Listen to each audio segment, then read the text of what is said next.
کیا حدیث کا؟ ماں باپ کے حقوق اولاد پر، والدین کے حقوق کی بھی بہت سی احادیث میں تاکید آئی ہے۔ علماء نے ان کے حقوق میں لکھا ہے کہ مباح امور میں ان کی اطاعت ضروری ہے، یعنی ماں باپ جو کہہ رہے ہیں کرنے کے لیے، اگر وہ کام جائز ہے، مباح مطلب جائز، تو ضروری ہے کرنا۔ نیز یہ بھی لکھا ہے کہ ان کے بے ادبی نہ کرے، تکبر سے پیش نہ آئے اگرچہ وہ مشرک ہو، اپنی آواز کو ان کی آواز سے اونچی نہ کرے، اپنی آواز کو ان کی آواز سے اونچی نہ کرے۔ ہاں، ولا تقل لہما اف، امی نے کہا عفان بولیے پاپا، اونچی نہ کرو ان کی آواز سے، اس سے منہ نہ لگاؤ، بدتمیزی سے پیش نہ آؤ۔ تو یہ کہا گیا کہ اپنی آواز کو ان کی آواز سے اونچی نہ کرے، غرض ہر بات میں ان کا احترام ملحوظ رکھے، ادب رسپیکٹ ملحوظ رکھے، یعنی ان چیزوں کا دھیان رکھے۔ ایک روایت میں آیا ہے کہ جنت کے دروازوں میں سے بہترین دروازہ باپ ہے۔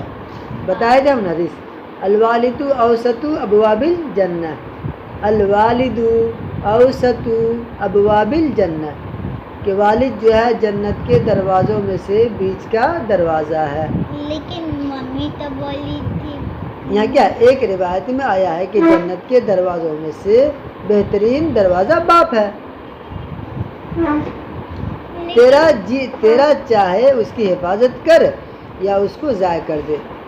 ایک حدیث میں آیا ہے کہ مطیع بیٹے کی، یعنی فرما بردار بیٹے کی محبت اور شفقت سے ایک نگاہ والد کی طرف ایک مقبول حج کا ثواب رکھتی ہے۔